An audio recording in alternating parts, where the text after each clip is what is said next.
थोड़ी विंध्याचल के बारे में बात बता दें। इस धरती पर भगवती के 51 शक्तिपीठ हैं। कितने हैं?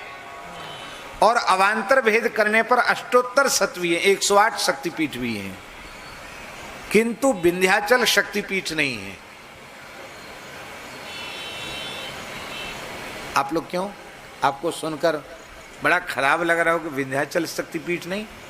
अरे शक्ति के जहां अंग प्रत्यंग गिरे हैं वहां शक्तिपीठ, जहां शक्ति निरंतर सर्वांग स्वरूप में निरंतर विराजती है, इसलिए विंध्याचल शक्तिपीठ नहीं है, संपूर्ण शक्तिपीठों का मूल ऊर्जा केंद्र है, जहां भगवती की निरंतर सन्निधि रहती है।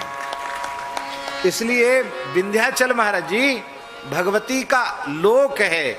जैसे हमारे यहाँ पुराणों में वैकुंठ, गोलोक, साकेत का वर्णन मिलता है, शिवलोक का वर्णन मिलता है, ब्रह्मलोक का वर्णन मिलता है, ऐसे ही पुराणों में भगवती के लोक को मणिद्वीप कहा गया। क्या कहा गया? मणिद्वीप।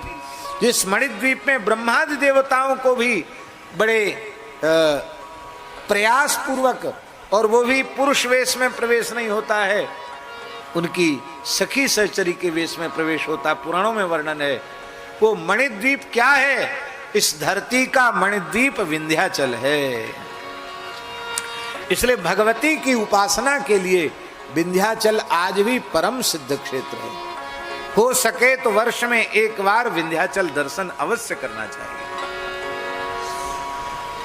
वहां 3 देवियां हैं, एक तो विंध्यवासिनी है नीचे, एक ऊपर है विंध्यवासिनी ऊपर पहाड़ के ऊपर, और एक है काली खो में काली जी अष्टभुजा। तो जो ऊपर है पहाड़ के ऊपर वो वही है जिनको कंस ने उठा करके फेंका था, वो है। और महालक्ष्मी है नीचे है गंगा जी के तट पे, वो काली खो में भगवती भद्रकाली है। और महाराज जी ये त्रिकोण पर स्थापित है, इसलिए केवल त्रिकोण की परिक्रमा कर ले। महाराज जी पुराणों में लिखा है विंध्याचल के त्रिकोण की परिक्रमा कर ले तो सविधि संपुटित दुर्गा सप्तशती के पारायण का पुण्य तत्काल मिल जाता है। भगवती साक्षात नवारण यंत्र पर ही प्रतिष्ठित है। नवारण यंत्र का जो बिंदु है उस पर भगवती प्रतिष्ठित है। बड़ी भारी महिमा है विंध्याचल की, पुराणों में बड़ी महिमा है। बोलो विंध्यवासिनी माता की जय। और यहाँ के जो बुंदेला है ठाकुर, बुंदेला ठाकुर, बुंदेलाओं का इतिहास क्या है जानते हैं?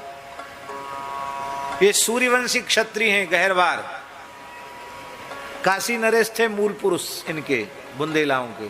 महाराजा रुद्र प्रताप सिंह जू देव जो काशी से चले, कोई विपत्ति आई और वहां से चले तो अपनी छोटी सी सेना लेकर विंध्याचल आए थे, और भगवती विंध्यवासिनी की उपासना उन्होंने की। विंध्यवासिनी ने जब प्रकट होकर उन्हें दर्शन नहीं दिया तो महाराज रुद्र प्रताप बड़े दुखी हो गए। उन्होंने कहा मैं भगवती को अपना मस्तक ही अर्पित कर देता हूँ, भगवती प्रत्यक्ष दर्शन नहीं दे रही तो। महाराज जी तो उन्होंने तलवार से अपने कंठ के ऊपर वार किया कि अपना मस्तक भगवती के चरणों में अर्पित करने के लिए। तो भगवती उनकी भक्ति से प्रसन्न हो गई। महाराज रुद्र प्रताप जी का हाथ भगवती ने पकड़ लिया, पर वो इतने जोर से उन्होंने तलवार का प्रहार किया था कि भगवती के हाथ पकड़ते पकड़ते भी तलवार का एक भाग, एक कोना उनके कंठ में लग गया। उससे रक्त का फव्वारा निकला, तो रक्त की बूंदों से भगवती का अभिषेक हुआ। तो बोली आज से तुम बुंदेला हो गए, क्योंकि रक्त बिंदुओं से तुमने मेरे शरीर का अभिषेक किया है, तुम बुंदेला हो गए।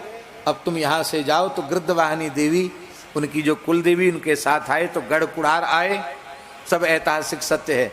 और इसके बाद फिर ओरछा में उन्होंने अपनी राजधानी कायम की, और राम राजा सरकार आज भी विराजमान है। और इस पूरे क्षेत्र में